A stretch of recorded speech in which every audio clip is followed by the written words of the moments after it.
Welcome so much mtazamaji wa kipindi cha Mental Health Show, au ukiwa mahali popote pale uliko, na kukaribisha sana tena zaidi hapa kwenye studio zetu za Masa TV. Kama kawaida, mimi naitwa presenter Gilbert, and of course ukituona hapa ndani ama ukiniona hapa ndani ya Mental Health Show, unajuaga kuna maneno mawili matatu na ambayo tutakuwa tunaguzia.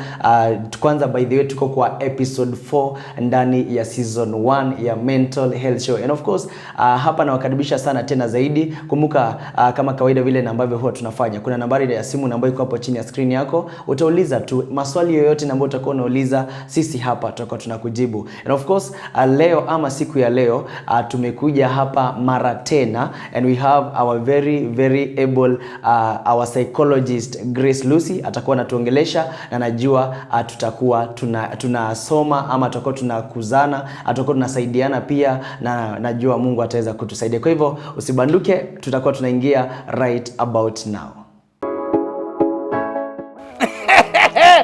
Unajua leo nimesema nikuche nitembee. Sasa hapa niko Chucha. Hii ni barabara ya kwenda Chucha Famu, na hii nyingine ni ya kwenda Thika. Na huku side yangu ya left kunasikia kuna hoteli inaitwa The Tag. Wacha niende nikarelax. Siwezi ishi kwa maandishi maisha yote. Kumbe hata sio mbali. Hapa ni pale nilikuwa nimekuambia hapa naitwa The Tag Hotel. Nimesema nitoke kwa maandishi nikuche relax. Hapa kutoka Chucha kukucha hapa kumbe ni kilomita 2 peke yake. Alafu nimepata kumbe kuna Airbnb ambazo wanapeana na offer, na ni shilingi 3,500. Kuna nyumba zingine za VIP ukitaka kurelax vizuri ni shilingi 2,500, na kuna nyingine normal ni shilingi 2,000 na mpaka breakfast. Alafu ukitaka kuongea na Masa TV, ukitaka kuadvertise anything, mashamba, ukitaka kuadvertise hoteli yako, utakuja hapa. Ofisi za Masa TV ziko hapa The Tag Hotel. Na sio hivyo, hapa nimepata kwanza wako mpaka na kilabu, wako na purutebo, wako na DSTV, atu unaweza kuona ball ama michezo yote unataka. Alafu kwanza security yao iko tight. Paka parking, unapata parking mzuri. Afadhali The Tag. Karibu mara tena mtazamaji wa kipindi cha Mental Health Show. And of course kama kawaida, tumekuwa tukiongelea mambo mengi. Maybe people are going through stress at home, maybe people are going through depressions.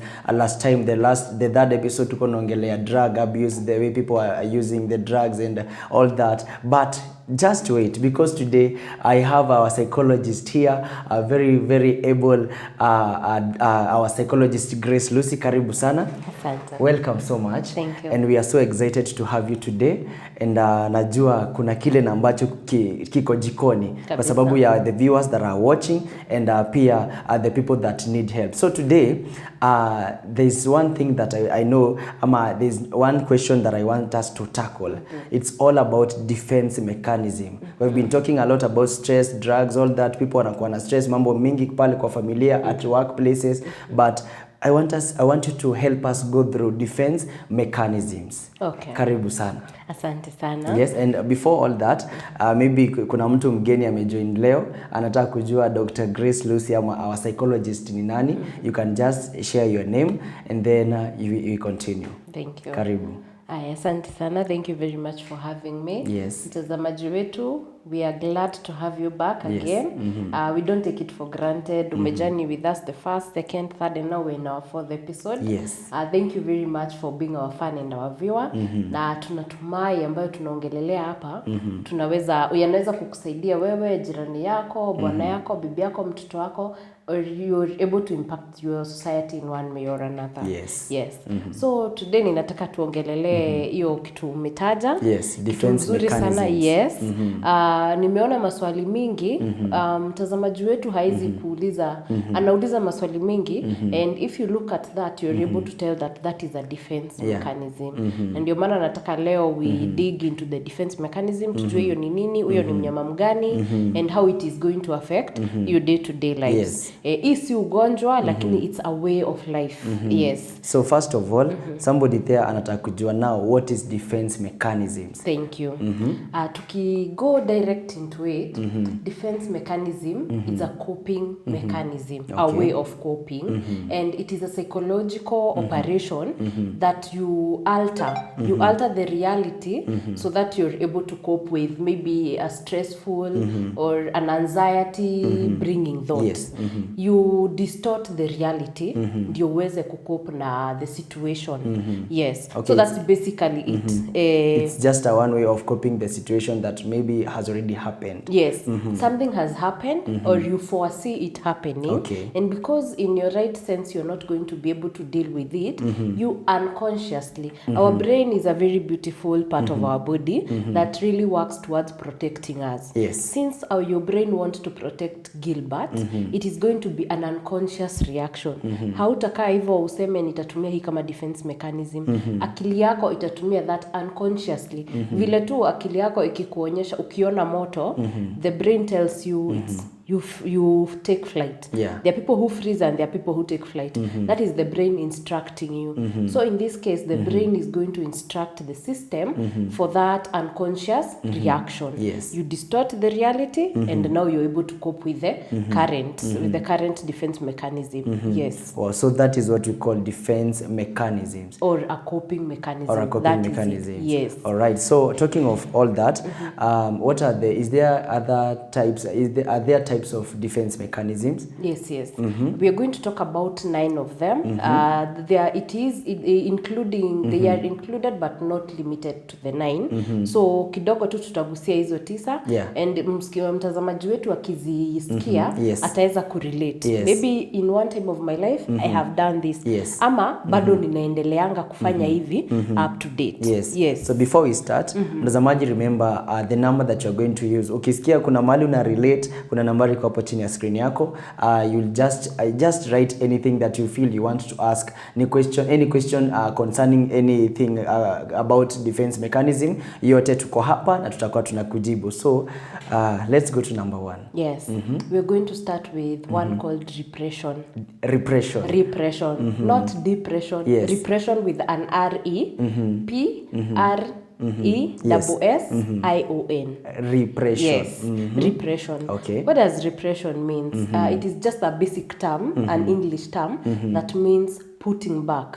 So repression as a defense mechanism is where you repress your memories. You put back your memories. Ni kama unazieka kwa, wana vile tunasemanga unazieka kwa kabuli la sahau. Yes. That's basically it. You put that memory so far, your brain puts that memory so far such that you're not able to remember it. And especially it is not always a pleasant memory. And as I said, because you need to deal, you want to deal with the current life, yes, you have to repress that memory ili isiku affect consciously. So you're going to repress it. Your unconscious self is going to repress it. Na nikisema unconscious, si leti mtu anaangukanga unasema huyu amekuwa unconscious. No, it is the unconscious brain, not the unconscious body. And an example of repression is this. As a child, maybe Gilbert, you went under a traumatic event, for example, where your mom was mistreating you. And now you that was maybe between the age of 5 and 6. When you grown up, you tend to forget about that space of between 5 and 6. That event, that thing that happened. You clearly have no memory of your life between 5 years and 6 years. Not that it was not there, not that you didn't live, but akili yako imerepress your memory, imeiweka na huko isahaulike ili isiku affect. So it is not going to affect you directly ati unaikumbuka unashtuka, but you will find because your mom is your first love, there is that bond between a boy and their mom. So when you're now grown, you're avoiding relationships, but you don't know why. So most of the time hizi defense mechanism, they result to some unwanted consequences, unwanted activities zenye hungetaka kufanya, but you're doing that to protect your brain. So why are you avoiding? Because you don't want to remember that thing that happened. Yes, you don't want to relive again. You're afraid of a relationship, sababu hutaki tena ukue na mtu akumistreat vile ulimistreatwa na mama yako. So you tend to forget that memory, but in return, what does it come from forgetting the memory? You're afraid of relationships. And I will tell our viewer, when you have those disturbing thoughts, disturbing memories, instead of covering them up, instead of repressing the thoughts, make a point of visiting us. Yes. Visit a psychologist, visit a therapist, a counselor, so that you're able to address it. Yes. If you come to us and we address the fact that you had that traumatic experience as a child, you learn how to live now as an adult, yes, without repressing it and without maybe fearing relationship. Fearing relationship is just an example that results from an abusive childhood. Yes. Yes. So that is one. That is one. Repression. Repression. Yes. So let's go now to like before tuende kwa number 2, like when you say that hizo like unapata people are having like their thoughts are being threatened. Like the repression itself, it's one way of saying kuna hizo thoughts za kitambo saizi, yani whatever as an adult as I am, zikikuja and zitalikuwa zinanisumbua, ni kama zinafufua something. Yes, maybe in case of a trigger, let's say you've succeeded in having a relationship, then you find the woman that you're with is mistreating you or assaulting you in almost a similar way as your mom. It's going to be a trigger. Na sasa they will come back to life in a very traumatic way. You might develop anxiety, it might even lead you to depression, because unaona ni kitu ilikuwa imekufa, imefufuliwa na another instance. So now you're dealing with two instances. So it's like two instances zinakaa kufanana. Yes, zinakaanga kufanana. Okay. Yeah, so that is repression. All right. And that is just one. Uh-huh. So if you allow me to go to number 2, yes, please. We can talk of denial. Denial is very common in so many instances. Denial is where you are you're in disagreement, huamini hiyo kitu iko. For example of a loss, ama isha happen. In example of a loss, when we're talking about loss and grief, which is a topic I'm going to bring to our viewer. Yes. When you're talking about loss and grief, there is that stage of denial. Unakataa, it cannot be possible that my dad is dead. Ameenda atarudi, and I think mtazamaji wetu can attest to that. Yes. Mostly when you have had a loss, you feel that ameenda atarudi, or you feel like this is just not happening. Yeah. Haiwezi happen. You're in denial. So denial is a form of defense mechanism. Hutaki kudeal na hiyo loss huo wakati. So you tell your mind that this has not happened, and now you're at peace. It's like you are convincing yourself. Yes, thank you. So at that particular moment when you're in denial, your mind is at peace. Sababu usha convince yourself, hakuna mahali ameenda. Another good example of our topic last week was addiction. Yes. For example, for a smoker might be in denial that the cigarettes or whatever they're smoking is harming their body. Yes. So what do they tend to do? They will continue smoking and just continue convincing themselves there is no harm this thing is doing to me. So ataitumia until it is going to be, it will go out of hand. But meanwhile, if you tell them to stop, they'll ask you, me haini affect. So you just see I'm always okay. Yes, yeah. So that's another form of denial.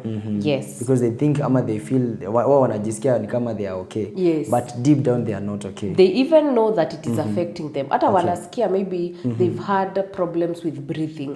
Wanashindwa kupumua, but they will keep convincing themselves. Hiyo ni maybe juu nimekimbia. This thing cannot be affecting me. Yes. Wow. The same. So a very good example is the loss, where you feel apana. Hata ukipoteza pesa, maybe you've been conned. Yeah. In instances when you've been conned, elfu zako 10 zimeenda tu hivyo. You keep telling yourself, mtu atanipigia. Maybe it was on a job offer, and after you've sent the money, the phone is disconnected. You keep telling yourself, mtu atanipigia. Hawawezi ni con, but you've already been conned. Yes. But you need to convince yourself you're not conned, so that your mind is at peace. Yes. As we said, is a defense mechanism. They protect us from the anxiety causing thoughts. Hizo thoughts zenye zitakupea kiwewe, zenye zitakufanya unashtuka. Okay. They protect us from that. But remember, those are not healthy ways of dealing with our stressors. Yes. Okay. Yeah. That is, number 1 was repression. Yes, number 2 is denial. Yes. Let's go to number 3. Number 3, we can talk of projection. Projection. Yes. What is projection? You see, as a projector, Yes. projecting inafanyanga kazi gani? You feed the image and it projects it on the wall. Yes. So projection is where you have, I'll give you an example of Gilbert. your mom wanted to be a lawyer, but now hakuweza kukua lawyer. So you growing up, they believe Gilbert has to be a lawyer. They are projecting their ambitions to you. It can even be an ambition, an activity. Yes. They are projecting their ambitions to you. They believe because I would have been a lawyer, what they wanted to be and they didn't be, Yes. they want you to be. That is a projection of an ambition. There can also be projection of feelings. Maybe I feel I hate you so much, but when I am talking to you, I will keep telling you, hey, na Gilbert, kwa nini unanichukia hivyo? But you see, wewe hujasema unanichukia, Yes. but I'm trying to project these feelings to you so that it comes from you. So because when I am saying wewe ndo unanichukia, it is more acceptable than me telling you ninakuchukia. So I am projecting my feelings to you and making them look like they are yours now. Yes. So that's so projection is basically that. Ninatumia feelings zangu ninaziweka kwako so that I am able to feel good about myself. Kama for example, another example, kitambo unapata mzazi anakuambia, like your example umetumia, I have related to that. Mzazi anakuambia just because I never mimi sikusomea udaktari, nataka usomee. Kabisa. And that's a way of maybe you can, okay, hiyo ni swali inakuja kwa swali lingine. Hiyo inakuwaga vizuri when parents tell their children wafanye kitu because walikuwa wanataka kufanya hawakufanya, wanaambia watoto wao wafanye. Can that affect the child? Yeah, I want to give you a very good example that have happened in real life. Yes. You've heard of a story where a dad wanted a child to be an engineer, but the child wanted to be, is it a musician? I am not sure.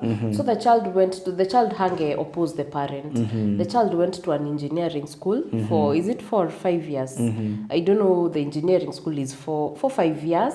They had their degree, but when they came home, they gave the degree to their dad and they said, Dad, this is your degree. Now I've gone to pursue my whatever I want, liking. my studies. I've gone to pursue me because they did that for their parent. Na kama mtoto hakuweza kusema no, it is not a good thing.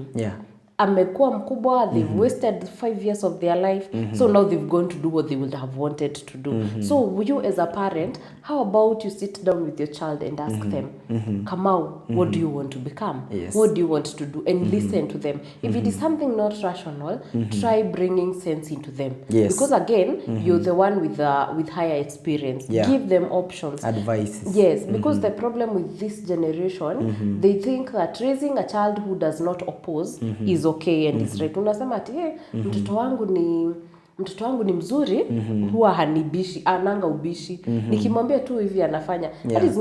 That is not a good thing as a child. If you're raising, you need to raise your child in a way that they are able to ask questions. Unamuuliza dadi, kwa nini mimi unaniambia nikafanya engineering? But if they are not able to speak to you na akwambie hapana sitafanya, then there is clearly a very big problem in your parenting. And you'll give them a life life yao. A life that they will not have wanted for themselves. And what does that mean? You see, this child had the courage of coming back and giving the degree to their dad. What about those many, the highest population, the highest percentage that is not able to take that mwenye hana hiyo nguvu ya kukuletea hiyo degree. Yet afanya engineering and they will have a very miserable life as an engineer. Yet they will have done maybe something else. Maybe they even wanted to be a doctor. But mzazi anamwambia, huku familia yetu ni ya walimu. Familia yetu ni ya madaktari. Let children take their course. So that's one form of defense mechanism or coping mechanism as a parent. Unataka mtoto wako aishi maisha yenye wewe hukuweza kuishi. Okay. So tunaenda na numbers. Number 1 was repression. The second one was denial. Number 3 is projection. Now number 4 is? Number 4 we are going to talk about sublimation. What is sublimation? Sublimation is, I'll start with an example before I tell you what it is. For example, you're very angry na uko na anger issues. Ama mmekosana na your girlfriend in the house. You can be able to fight them. Unawa fight physically, but that is not morally acceptable. You can use, instead of that, your brain sends you an unconscious response. Inakwambia, instead of doing this that kitakuramba, go to the gym, release that negative energy. So gym is one example of a place that you're able to release the negative energy. So badala ya kuenda kumchapa yeye, umeenda, you've left this anxiety intruding thought or activity where ungemchapa, but it will have had negative consequences. But you've gone to the gym and you're able to release that negative energy. So sublimation is where your brain will help you run away from the morally unacceptable activities to morally acceptable activities. For example, if you're gymming, there's nobody you're harming. You're just building your body. So you'll build your body and let out the anger at the same time. So some of the defense mechanism, the coping mechanism like sublimation, it is a healthy way of coping with those thoughts. Huja deal na hiyo anger, yes, but you've taken yourself into a more sober instance. Yes. Okay.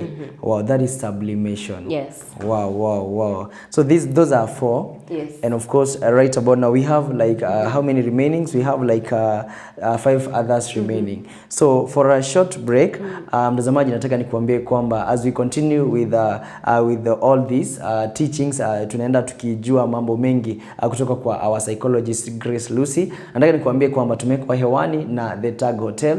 The Tag Hotel iko pale Juja Miremaine. When you are there at Juja, make sure umeulizia The Tag Hotel iko wapi, utapitia pale, na ukifika pale kuna chakula kizuri, kama ni restaurant, kama ni club, you are a clubber, wanaitwa clubbers. If you are doing clubbing, unaenda pale, accommodation iko pale. If you have a family, maybe you and your husband, ama your husband and your wife, ukienda pale The Tag Hotel, mtakuwa mtatengenezwa vizuri, na najua mambo itakuwa iko sawa kabisa. Kumbuka on the other side, as we continue, the number that utakuwa unatumia kuuliza any question bado iko hapo chini ya screen yako, na najua utaweza kusaidika. Wacha tuende for a short commercial break, usibanduke. We'll be right back.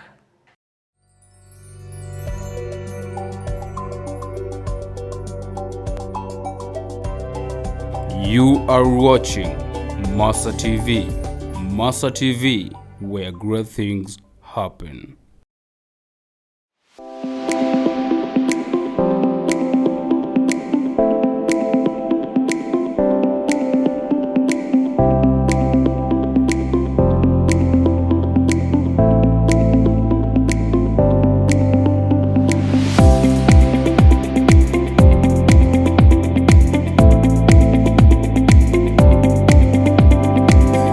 Right, we are right back from the break. Karibu tena mtazamaji wa kipindi cha Mental Health Show. Bado tuko hapa, bado tunaendelea vizuri sana tena zaidi. Tunaongelea mambo ambao najua kuna watu ambao wanazidi kusaidika huko sehemu. Yani mahali ukiwa tu mahali popote pale uliko najua au unaendelea kusaidika, because we are talking about defense mechanisms, na tuko hapa na Dr. ama our psychologist Grace Lucy, na kuna mambo ambao tumeongelea repression, tumeongelea denial, tumeongelea projection, na tumeongelea sublimation. And of course, right about now unajua tunaendelea. Bado alisema kuna 9 of them, na tumefika ya 4. Sasa tunaenda ya 5 sasa. And of course, nambari ya simu ambayo utakayotumia kuuliza maswali yote ambayo unataka kuuliza, nambari ya simu ni 0759 55 70 51. 0759 55 70 51. Ukiuliza maswali yote pale tutakuwa tunakujibu. Right, welcome once again. Najua kwerago mtu anasalimiwa mara mbili ni wa nini? Mzuri hasalimi yangu mara moja. Asante. Amen. Hey. Mwegada gedhagio rimwe. We are back once again. Tumeongelea mambo kadhaa about defense mechanisms. Tulikuwa number 4. Sasa tunaenda number 5. Yes. Karibu sana. Asante. So the one number 5, but before we go to number 5, I just remembered of a very good example about the sublimation we've just talked. You see in music, some of the musicians, the songs they sing, I'm not talking about all, some of them, if they are truthful and honest enough, they could say, maybe some of the painful songs wanaimba, ni kitu walipitia, painful life experience, so they are not able to talk about it, because you know when you talk about such an instance in the media, you might be bullied or something, and because they have the talent, they bring it in a morally accepted way. morally accepted way in music. Yes. So anaimba vitu alipitia, but anaziimba in a way that you're going to accept of it. Yes. You're not going to troll the song. You know, they will not troll the song. Na hata sema, hii ni mimi nilipitia. Yes. So that's also another good example of sublimation. Na pia anaimba something ina relate pia na watu wengine. Na watu mtu anajua. Yes. Okay. Yeah, so now we are going to number 5, and number 5 is displacement. Displacement. Yes. Displacement is generally that a displaced feeling, a displaced emotion. This is where you alter an impulse. For example, aggression. You cannot be able to be aggressive to the person. You who have caused you that pain. So you displace it to a lesser authority. A good example, Gilbert have come to work, and you've had an altercation with your boss. But since your boss is of a higher authority, you're not able to get back to them. Utaweza kubishana na yeye. So when you go home, you probably don't have a wife, but sasa uko na mbwa, a pet. When you go home, you displace your anger to the puppy, to the dog. Unaipata kwa mlango, umeigonga teke. So the aggression you would have put out to your boss, you've put it out to your dog. Also, for a person, an example of who have a wife, maybe a worker, an employee who have a wife. They've had an altercation with their manager. Akienda amekeleleshwa, na since hawezi kelelesha manager back, maybe in the interest of losing the job. Akifika nyumba, anapeleka ile kelele kwa nyumba. So maybe your husband comes home, alitoka akiwa mzuri, but anarudi na kelele mingi. You likely to wonder what is happening. Maybe it is good to ask them, how have your day been at work? Maybe the reason is because they heard that walikuwa na hiyo kelele huko kazini, lakini juu hawezi bishana na mkubwa wake, wewe ni of a lower authority, wewe ni bibi yake, wewe uko chini yake, ama watoto. So you find sometimes it is a cycle or a string. Haya, bwana anakeleleshwa job. Akikeleleshwa job, anakuja anakelelesha bibi. But since bibi hawezi mkelelesha back, anakelelesha mtoto. Mtoto haizi kelelesha mama yake, anaenda anakelelesha mbwa. Mbwa juu haizi kelelesha mtoto ama kumharm, inaenda inakula kuku. So you see, it is just a string of a displaced emotions. Hizi emotions zilitoka kule kazini, but they've been displaced to several people. So that's a basic example of displacement. Kwa hivyo mara mingi ukiona mtu anakukelelesha because of something else, they are basically displacing their emotions to you because you're of a lesser authority than the one who caused them the pain. So about displacement, what is the solution to that? The solution to all this is you address the main cause. For example, your boss have amekukelelesha, you didn't like it. If you're able to solve with them or urekebishe kenye kilifanya ukeleleshwe. If it's someone mnaweza ongea na yeye, maybe you can tell them how you would like to be addressed next time. Mwambie mkubwa, sikufurahia vile ulinikelelesha. Maybe next time nikikosea, you can do this and this and this. So that next time you don't carry the negative emotions. And in case sio mtu unaweza ongea na yeye, tulisema in our very first show, mental health begins with you. Work on yourself. If you know nimekeleleshwa na sijafurahia, because of this, badala ya kupeleka hiyo kelele home and you cause so many other people pain, work on it. Ujue nimekeleleshwa, nimesikia vibaya, but I don't have to pass it on to Gilbert. I don't have to pass it on to our producer. You just go step by step. Una work on that feeling, on the feelings that resulted from the aggression. Before displacing them. So it's only just to work on yourself. Work on yourself. Okay. Let's go to number 6. Number 6, we're going to talk about regression. Regression. It's just regression. It is a form of defense mechanism. What does regression means? Regression means going back in time on your emotions to a place that felt safer. Sijui ama tumeelewana. Yes. Unarudisha maybe say you're an zako. adult, unarudisha akili yako Nyuma. to a child when you felt safer than the current yes, you now. When you now, especially when you're faced with that traumatic ama anxiety, igniting thought ama a stressor, una regress your thoughts, unajirudisha pale nyuma. I'll give you an example of a friend of mine. Okay.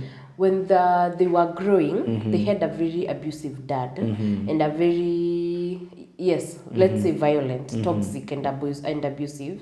So this friend of mine was already grown. Alikuwa uko class 6, 7 and normally most of the children by that time wameacha kubedwet. And I believe most of the, if you're able to relate with this as a parent, get to talk to your child. Yes. So this is what will happen. The father used to work in a far away place, not so far, but they were not there from Monday to Friday.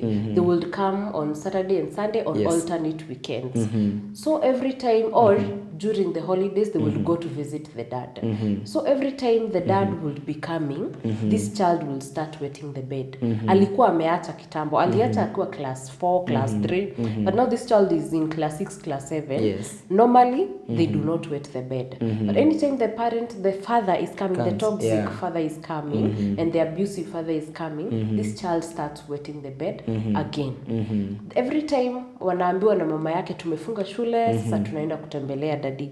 This child will bedwet throughout wakiwa na uko. So this is a reaction, a regression. This child is going back to a time when their thought would feel safer. Yes. You see that time. So bedwetting is just a way. Ama, that's just one example. So in this instance, this friend of mine would bedwet because of the anxiety that the dad used to bring with. The uncertainty. You don't know, leo dad atakuja kikaje, leo atakuja vita, atakuja kutufurusha nje. So because of that anxiety, and I regress to a point where they were a child and they were bedwetting. Another one would suck their thumb. Unaona mtoto amekuwa vizuri during the week. But on Saturday when the dad is coming, suddenly ananyonya kidole. And you're wondering, what is happening to my child? And I believe most of the parents have seen that. Mtoto alikuwa ameacha kubedwet, but then all of a sudden, ameanza tena kubedwet. It is very important and necessary for you to look at the surrounding activities, surrounding environment. Ni nini hii imefanyika? Ama every time this is happening, nini inakuanga ikifanyika. So back then, nobody would have known that this was a defense mechanism for that child. But now that we are grown and we know better, anytime that is happening, it's not a kawaida thing. Ama mtoto wako amekuja tu from school, the child was doing so well. But then ameenda PP1, ameenda PP2, huwa hajiswell, they don't poop on themselves, they don't susu on themselves. But then amefika grade 1 and all of a sudden ameanza kupujipupulia, kujisusulia, they are sucking their thumb. Get to sit down with your child and understand why are you doing this. Maybe the environment at school is very stressing. Maybe ana react from the change of teacher. Maybe mwalimu mwenye wako na yeye hayuko favorable. So I will advise our parents, our viewers, before you start beating that child up that wewe umeanza kujipupulia au unajisusulia, get to know what have changed, what happened. Huyo mtoto ni mdogo, but they can be able to express that. They will be able to tell maybe this and this have happened. So that is a form of regression. They regress back to a point where they felt safe. So because they are running away from this anxiety that is surrounding the situation that time. That is regression. Wow. So let's go to the other one. Hiyo imeniguza mahali. Imeniguza mahali. Mungu anasaidia. Let's go to the next one. The next one I'll talk about reaction formation. What is reaction formation? Just that. You form a reaction. Yes, you form a reaction from something you've experienced. For example, you've been bullied. No, not you've been bullied. You're forming a reaction to fit the other person. You're in love with a girl, but you don't know how to approach them. And you don't want boys wakuseme. So you form a reaction, an opposite of that. You start bullying the girl because you like them. Tunaelewana? I get. Una bully the girl because you like them. Why are you doing that? Because you don't want, you're not able to deal with the fact that you like them, so you approach them in a good way. So if you're not able to do that, what do you do instead? Yes. You bully them to get their attention. That's basically reaction formation. Yes. Kuna sometimes unapata vijana, wacha nitumie sisi kama vijana, tunakwenda ku approach a lady. It is very very hard. It now depends on how, yani unatafuta tactics za kwenda kuongea na ule msichana, ama nitume maybe rafiki yake aende ongee na ule msichana so that I want to get the attention, ama maybe nawezaenda nimwambie sasa, akikataa kunisalimia si mimi, lakini vijana wengine wanamwambia hata ukai vizuri, ndio na yeye aanze kufanya nini, ajibu. Akijibu, now the conversation starts from there. At the end of the day ameniongelesha. So you see, you formed a reaction from that, a reaction that is less intimidating. Yes. Yeah, there's also another example where this mostly happens now, wanawake, women out there. So this, you're two women, you don't like each other, munachukiana, but I don't know why it is hard for them to tell the other that I don't like you. They are excessively friendly. Mostly in reaction formation, hizo reactions zinakuanga exaggerated or very showy. You want, I hate you, but I want to show, because I cannot come to you and tell you I hate you. I want now to be excessively nice to you and show you that I like you. But then when you're gone, I remain with my real feelings that I hate you. Yeah, so that's another example of a reaction formation. Yes. Wow, okay. Kumbe wasichana kuna maneno huku nje. Yes, maneno inakuanga mingi. Maneno ni mingi. All right, let's go to the number 8 one. Number 8, we are going to talk about rationalization. Rationalization is basically that. You can be able to tell a rational thought and an irrational thought. A rational reaction as rationalization as a defense mechanism is whereby you look for rational ways to explain a situation so that it sits well with you, so that it is acceptable to you and it doesn't cause you worry, it doesn't cause you stress. For example, Christians really use that way, that form of the rationalization as a way of coping with situations. For example, the recent rains that have happened in Nairobi, unasikia hadi zimebeba watu. So for someone to be able to deal with that, maybe your kin have been carried away by that. That is a national disaster. For you to be able to deal with that, utasema, if maybe I'm giving an example of a Christian, they are Muslims, they are pagans, they are Hindus, all those. For a Christian, they will say, lakini yote ni mipango ya Mungu. So they will complain, but at the end of the story wanasema, but it is God's deed. So what have you done? You've used a rational way, a logical explanation. You don't have a logical explanation of why the rains came and they carried your person. But now because you want to be okay with it, and God is a higher power, you use that explanation, it is God's doing. Ni Mungu ametenda, so that you're able to deal with that situation. So rationalization ni mahali unajaribu to make that thing make sense. You're trying to make that thing make sense in a logical and an acceptable way. Yes. Kuna wengine wanasemaga ni baraka. Ni baraka. Mwingine atasema ni, maybe to them witchcraft is logical. Anasema hii ugonjwa yote huyo ni kurogwa. So you see everyone has their logical explanation of rationalizing that thought. Yes. So it depends with how now mentality ya watu venye wanatake hizo action ama whatever is happening. It also depends on what you believe in, on what is logical to you. Because what is logical to you, Gilbert, might not what is logical to Very me. true. Easy things would differ. So what is logical to me will be believing in God. Maybe you believe in witchcraft. So you're going to talk about witchcraft, the other person is going to talk about believe in God. Yes. And the other person is going to talk about there's no witchcraft, there's no God. An atheist. It is an atheist will say it is just the environment how it is. It's You nature, just look for a science. rational way. It's science. A rational way to justify this situation Yes. for you to be able to deal with it. Yes. Okay. Kumbuka tulisema defense mechanism ile inafanya it is an unconscious reaction to help you deal with a situation that might bring you stress or might bring you worry. So you distort the reality. After distorting the reality, you mold that, your brain unconsciously molds that to something utaweza kudeal nayo. Umeharibu vile iko kawaida, umeitengeneza vile akili yako itaweza kudeal nayo. Yes. Okay. That is a rationalization. Yes, and we are in number 8. We are in number 8, yes. We are going to number 9. Yes. Number 9, we are going to talk about introjection, Yeah. or you can also call it internalization, or you can call it identification formation, or identity formation. Yes. So in introjection or internalization, I'll give an example. I believe tukipeana mfano ndio mtazamaji wetu ataweza kushika vizuri. Yes. Maybe when you got to form 1, you were bullied. Yes. After you were bullied, inakuanga ni kama nini? Kukaribishwa shule. Karibu sana. I thank God I had a different experience. So when you are bullied, you can choose to do introjection or internalization. You as Gilbert were bullied in Form 1 first term, or in Form 1 first term, and that thing didn't sit well with you. Hukufurahia juli, ulibuliwa. Yes. So in Form 1 second term, you internalize that, and now you become a bully, or you carry that.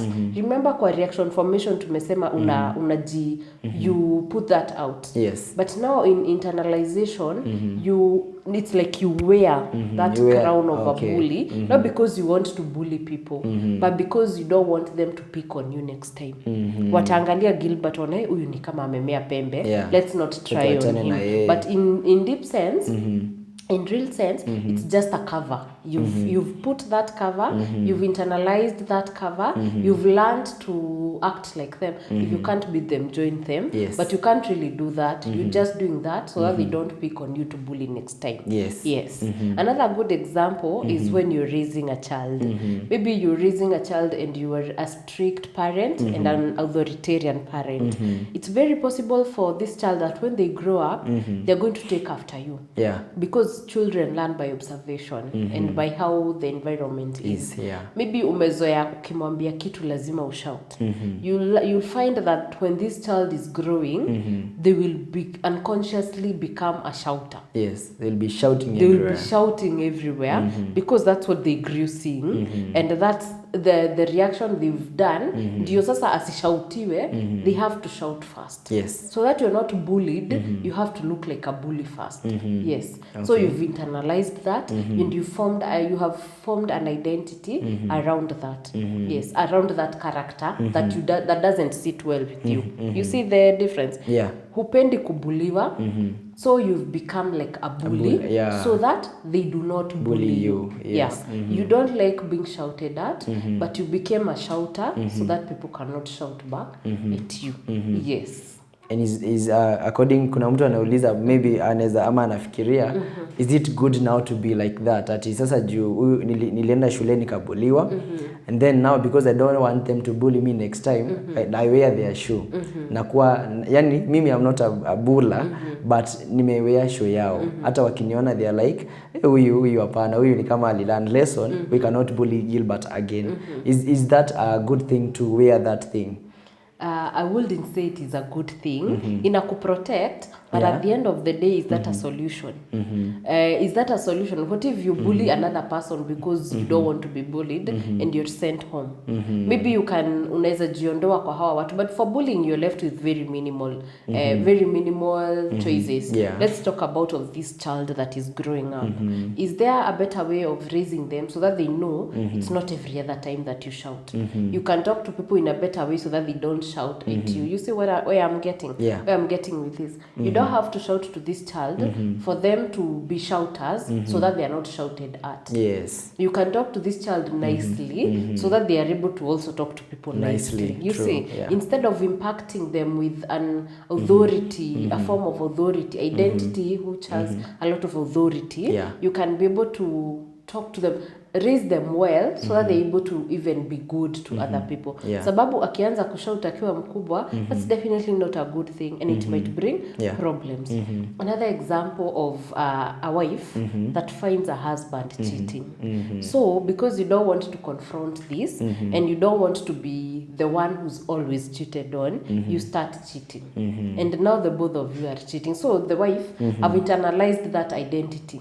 Na ameanza sasa hata yeye ndio next time usicheat na mimi nitakufunza lesson. I'll give you a taste of your own medicine. So they become cheaters too.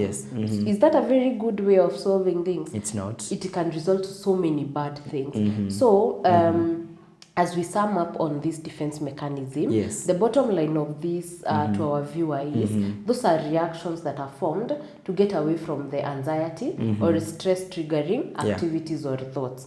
I would urge them, instead of piling these things, make a point of addressing them. Whenever an issue comes, maybe your husband has cheated and you don't know how to act about it, make a point of getting help. Talk to a psychologist, talk to a counselor, talk to a therapist, so that you're able to know how do I deal with this, vile haitani affect in the long run. Kwa sababu unapatanga, maybe this woman who is shouting at the child, maybe they found out their spouse is cheating. Hawezi, kumbuka tulisema about displacement and projection. Hawezi address their spouse. So they are shouting at the child. This grows up, anatoa hasira na mtoto. Huyu mtoto ana grow up in a family where the mother is always shouting. And the mother is shouting because of the frustration of the husband. So, and the husband is doing what he's doing because of the frustration at work. So it becomes like a way of life. So huyu mtoto ata grow up to be a damaged child. You see this child starting, huyu mtoto anaanza kuregress in thoughts. So instead of doing all that, learn to address problems as they come. Learn to, going to a therapist is not a luxury. Getting a psychologist is not a luxury. It is one of the biggest investments that people look down on. Because when you're able to address your issues, you're more aware of yourself. You're more aware when you're going to a defense mechanism.